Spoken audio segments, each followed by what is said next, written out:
GeoByte. Hi students, welcome to the GeoByte Diploma series.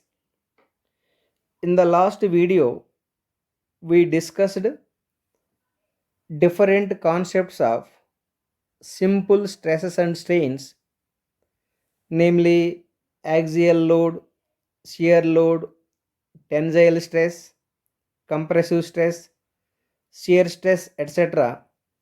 Then we started the different kinds of strains. At last, we discussed the Hooke's law and Young's modulus. So in this video, let us start with the testing machine called UTM, Universal Testing Machine. UTM. UTM means Universal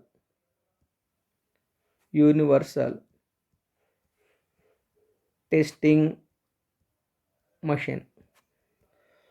All of you might have seen the UTM in your strength of material lab.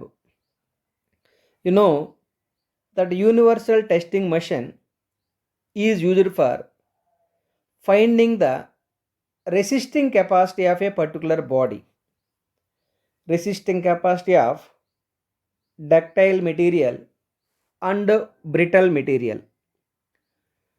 That machine is having the mechanism for applying both tensile load and compressive load. When you fix the specimen to the UTM for applying the tensile load, the body initially deforming up to some extent, then it starts to neck formation. After it is forming the neck,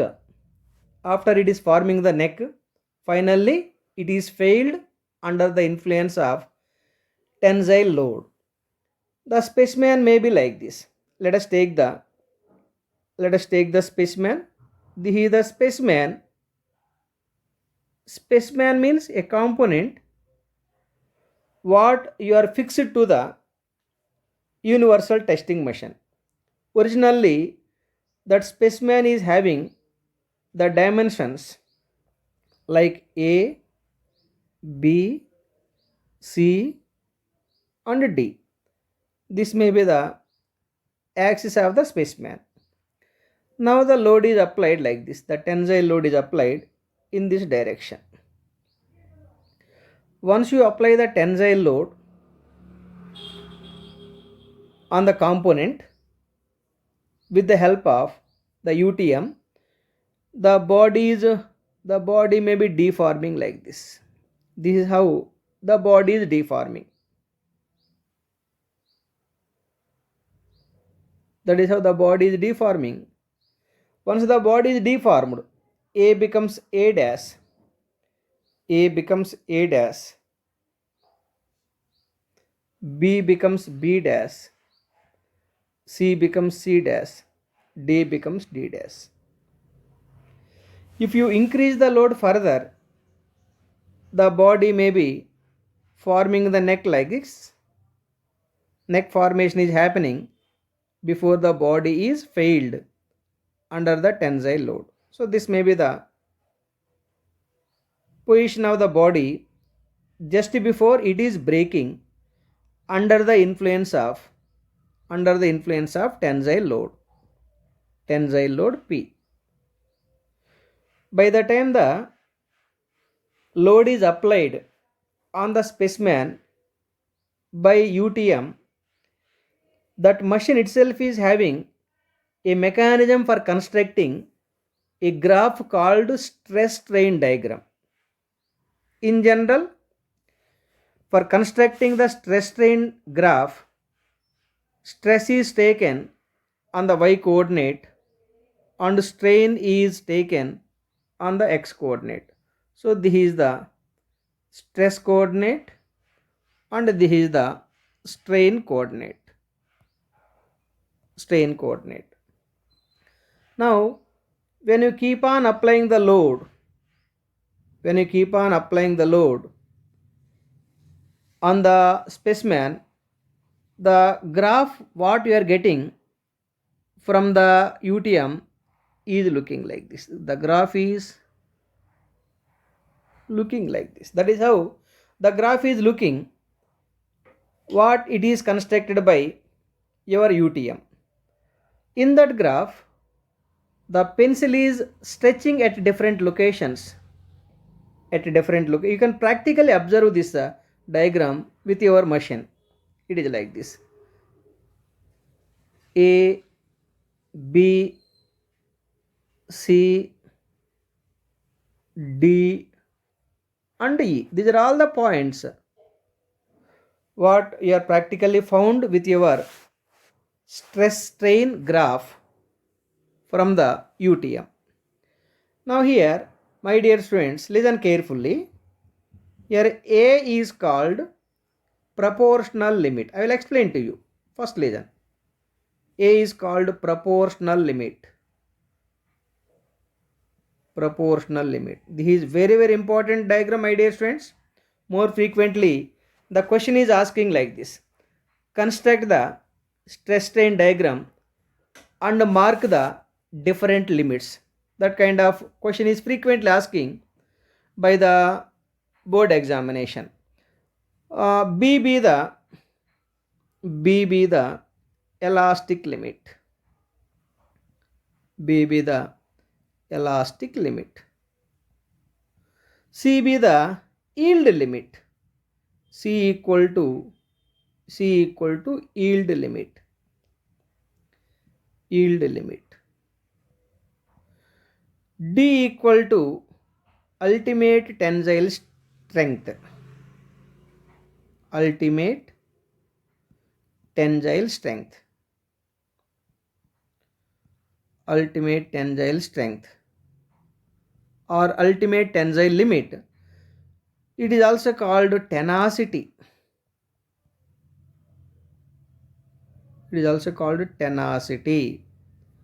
Ultimate tensile strength is also called tenacity. T-E-N-A-C-A. Tenacity. Ultimate tensile strength is also called tenacity.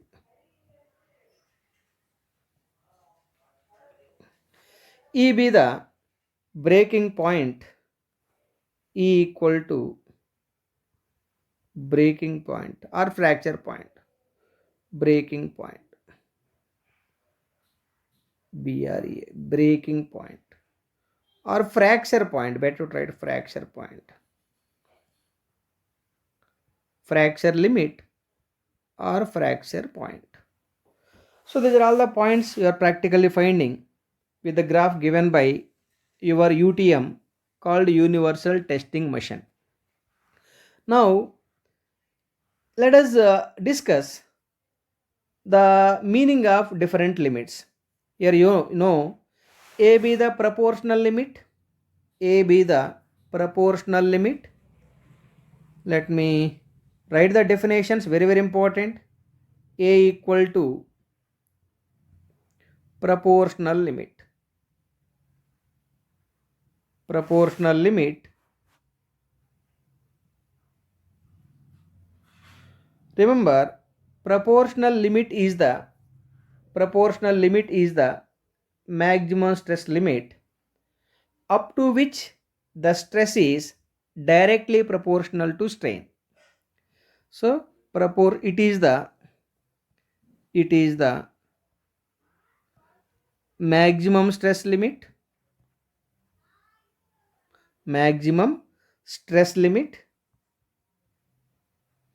Maximum stress limit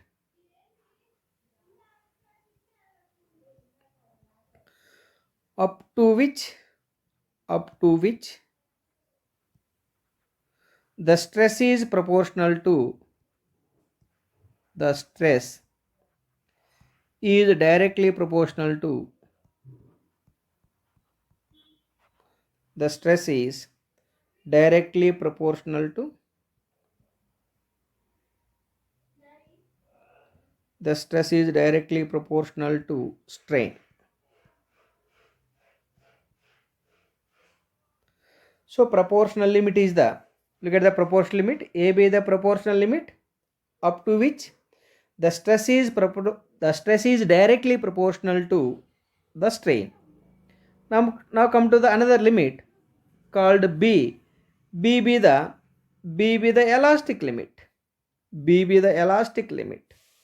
So let us define the elastic limit. So B equal to elastic limit.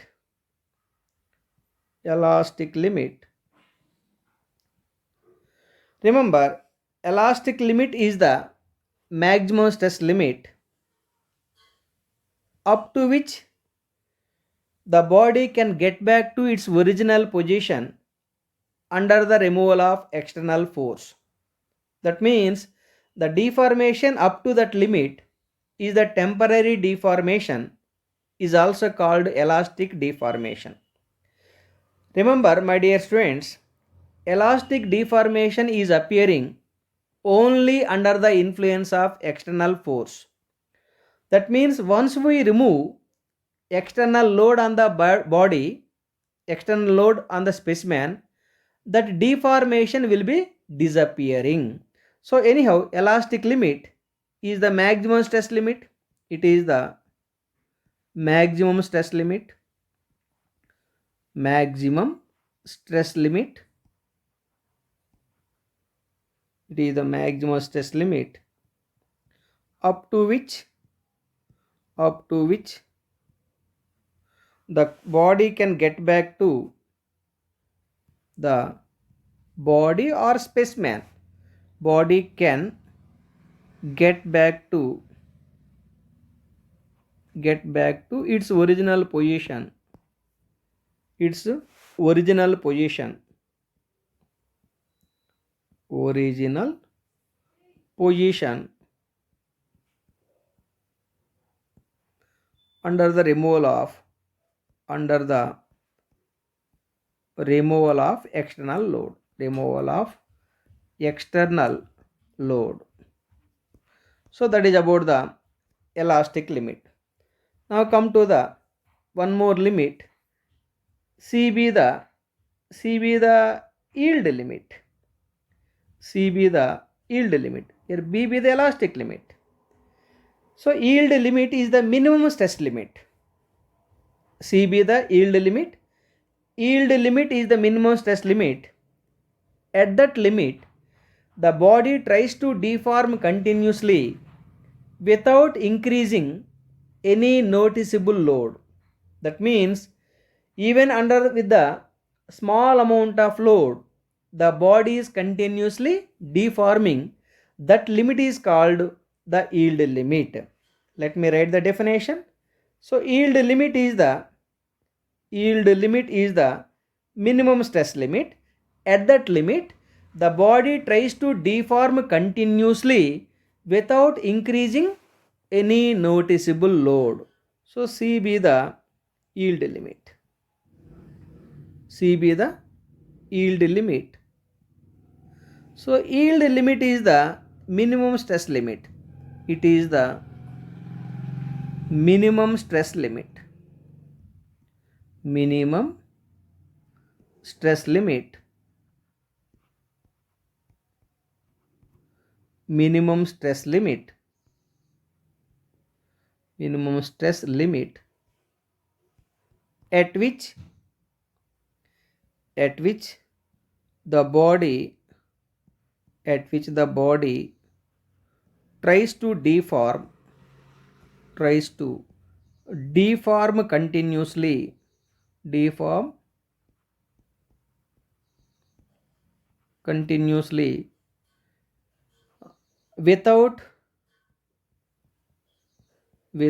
increasing noticeable load.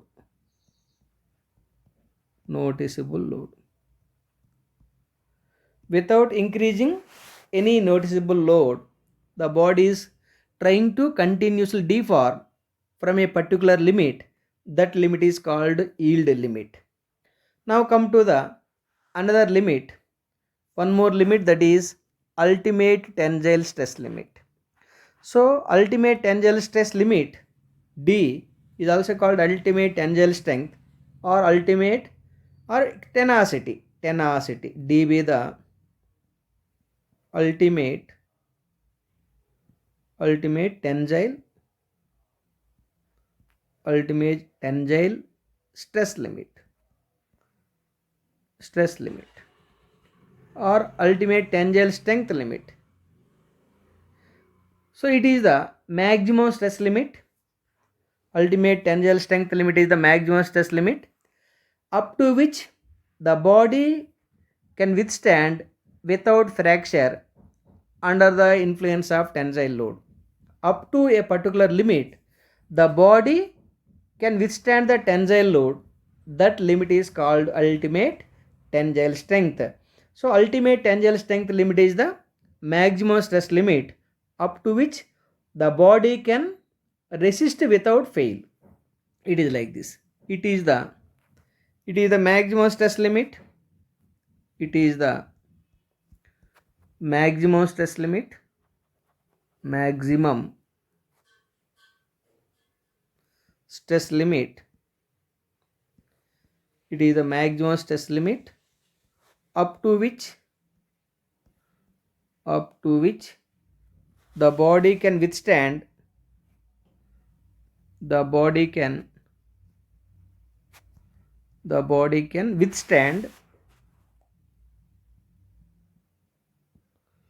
withstand the tensile load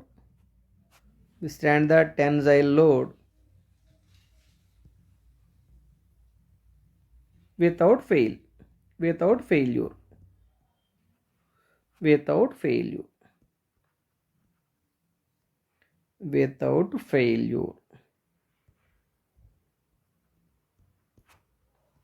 So ultimate tensile strength is the maximum stress limit up to which the body can withstand without failure under the tensile load. So that is the ultimate tensile strength limit. The next limit fracture limit. Look at the fracture limit. This is the fracture limit. So fracture limit is the maximum stress limit. At that limit, the material will be failed under the influence of tensile load. So E be the fracture limit.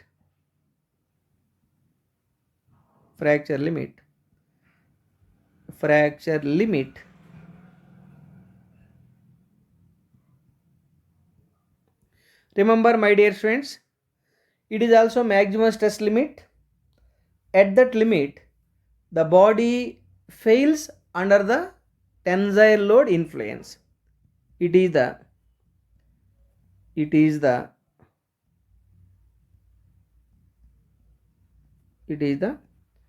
maximum stress limit.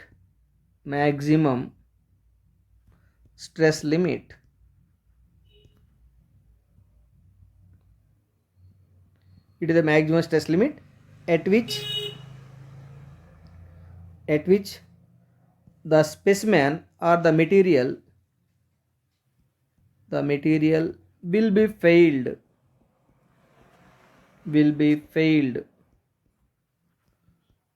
under the influence of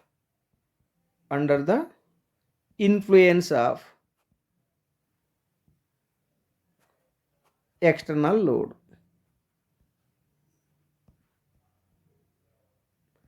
Under the influence of external load, the material will be failed at that limit. So these are all the important limits which we are practically find from the graph given by UTM called universal testing machine. Now anyhow, because of this tensile load, as we know, length of the body, look at the diagram. Let us go back to the diagram. This is the diagram. This is our diagram. Now in this diagram, look at the diagram.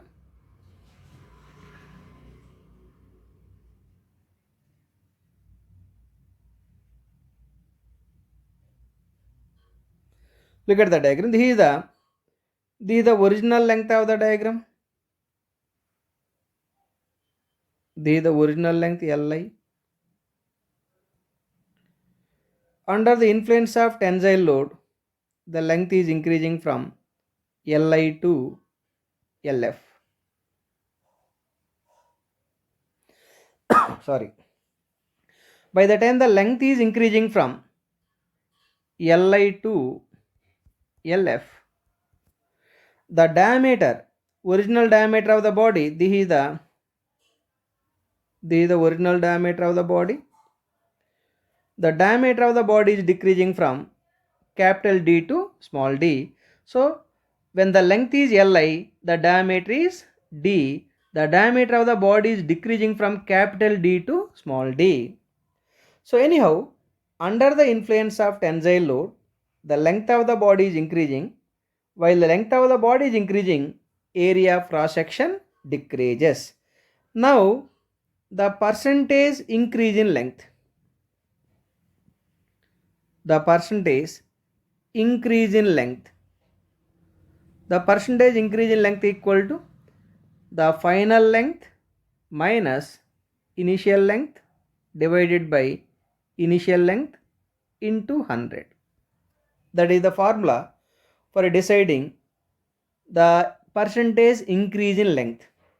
As we know, while the length is increasing, definitely area will be decreasing. Then the percentage reduction in area, percentage reduction in area, percentage reduction in area, the percentage reduction in area equal to, your area is decreasing, therefore initial area minus final area divided by initial area into 100. This is the formula for deciding the percentage reduction in area, where AI equal to initial area. AI equal to initial area. That initial area equal to, for a circular body, we have taken the circular body pi by 4 into square of the initial diameter.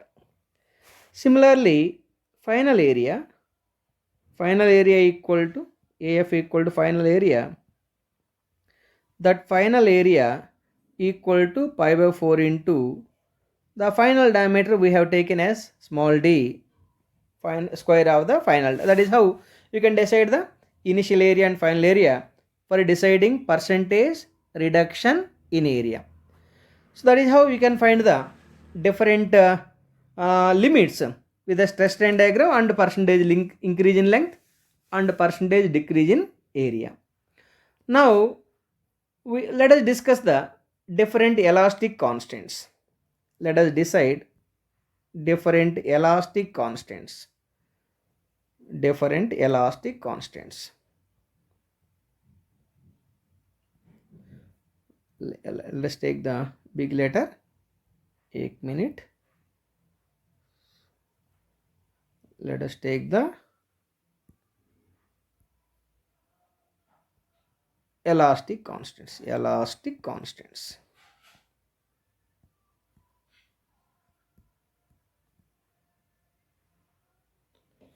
Elastic constants. There are 3 constants for a material, like Young's modulus, second one modulus of rigidity, and shear modulus. In addition to these 3 constants, one more constant already we have discussed, that is Poisson's ratio.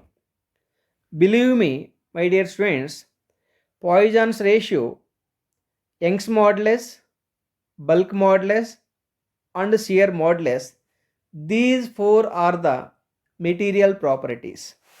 So let us write the elastic constants.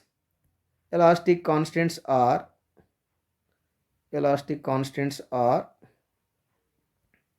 first one, Young's modulus,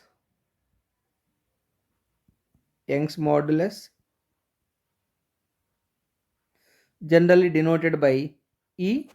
This Young's modulus already we discussed in the last class. You know, Young's modulus capital E equal to stress by strain. Stress by strain. The unit of Young's modulus is Newton per millimeter square or Newton per centimeter square or Newton per meter square. The second modulus is the shear modulus. Shear modulus. Generally, shear modulus denoted by either C or G or N. The definition is like this. The ratio between the shear stress, the ratio between the shear stress, the ratio between the shear stress and shear strain, the ratio between the shear stress and shear strain is called shear modulus. Next modulus is bulk modulus. Bulk modulus. So bulk modulus generally denoted by K, capital K, equal to the ratio between the normal stress, the ratio between the normal stress and volumetric strain. Volumetric strain.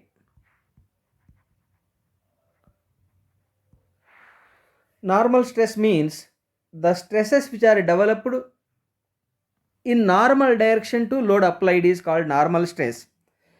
The ratio between the normal stress and volumetric strain is called bulk modulus. Unit is same as Young's modulus.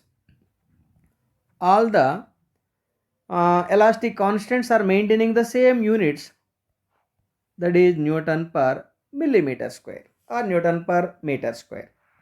That is about the three elastic constants. Now, with this basic information, let us solve some important problems. Before going to discuss the numericals, let us discuss the meaning of factor of safety. Let us discuss the meaning of factor of safety. Let us discuss the meaning of factor of safety. Factor of safety or safety factor. Factor of safety.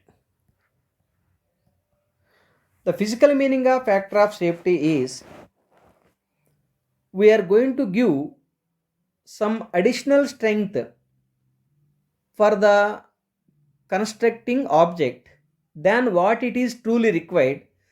That additional strength what we are providing or what we are practically maintaining to make the whole system in safe side is called factor of safety. It is like this.